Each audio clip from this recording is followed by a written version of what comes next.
Let me tell you about my best friend. He's a warm-hearted person. This is Martin Luther King on steroids. Mark Robinson, he's out there, he's fighting. A very good man. I think he's going to go down as one of the great leaders in our country. I've been with him a lot. I've gotten to know him, and he's outstanding. He's outstanding in presentation, but he's... Hi, Senator Vance. Do you have any reaction to Mark Robinson news?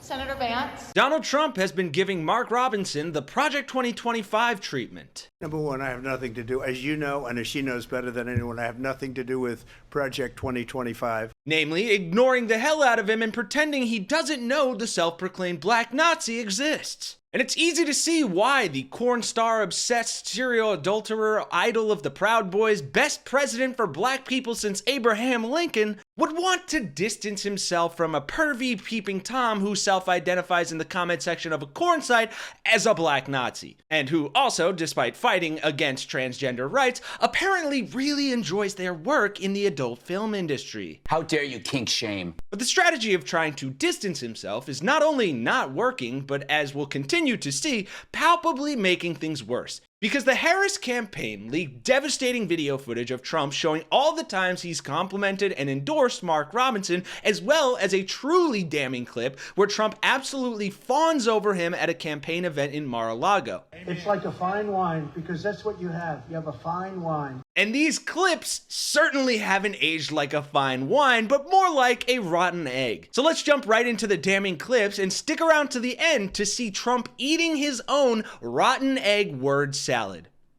I just want to thank everybody, whatever you can do to help Mark and Yolanda win this election. You know, he's got a tough opponent, not a good opponent, but a tough opponent, a political person, and it's not going to be that easy. He's a star, but a lot of times people say, well, this is going to be easy for him, and then they forget to vote. They don't go out to vote. You got to get out and vote, but you got to help him financially, because you're all people that have a lot of money. I know 20 of you, and you're rich as hell. So anything you are going to do, it quadruple it. It doesn't mean it's anything. It's just, you know. But let's go. Somebody that we have to be very, very careful. We have to cherish. We have to cherish Mark. He's a star. You have to cherish him. It's like a fine wine, because that's what you have. You have a fine wine. He's an outstanding person. I've gotten to know him so well and fairly quickly. Don't mind me, I'm just enjoying my 6 years aged Mark Robinson milk.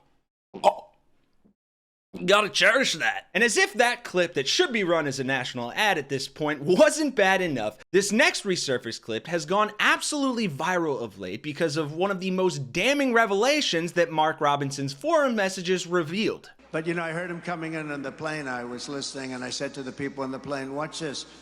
This is Martin Luther King on steroids, okay? Now, I told that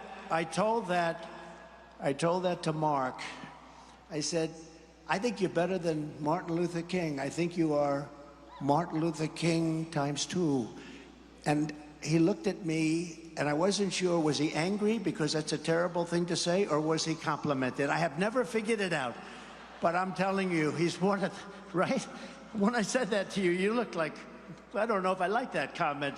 You should like it, because you are outstanding, and you're going to be the next governor, so that's going to be very cool. Well, folks, apparently Mark Robinson bit his tongue on that occasion because he doesn't have the fondest feelings towards the civil rights leader. Robinson literally wrote on a forum about the dedication of the memorial to King in Washington, D.C. by then-President Barack Obama, "Get that effing commie bastard off the National Mall. I'm not in the Klan. They don't let blacks join. If I was in the Klan, I would have called him Martin Lucifer Koon. Absolutely despicable and therefore right up Trump's alley. But here is the silver lining as promised. New data from polling guru Nate Silver from Today gave Harris the edge over Trump for the first time since August 28th, with Trump leading in North Carolina by only 0.1%. And I hate polls as much as the next guy, because who picks up a landline these days? But very crucially, this polling happened before the bombshell news out of North Carolina about Robinson's corny debauchery. And I know the news cycle goes fast, but this is anything but a one-day story, folks. And most importantly, as Fox News' only sane contributor, Jessica Tarlov, said, interesting state in there, North Carolina, which is a big target for the Democrats. But this makes North Carolina even more in play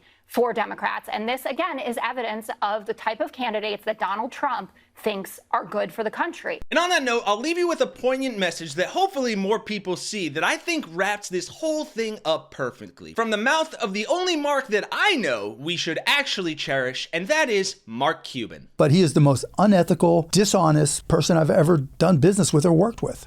Why does that matter, though? Like, people are going to look at that and say, I don't care, he's an asshole. And they do, yeah. But he's out. So yeah, Right. yeah. Character is destiny, right? You don't know. The one thing about the presidency of the United States, you don't know what's coming next.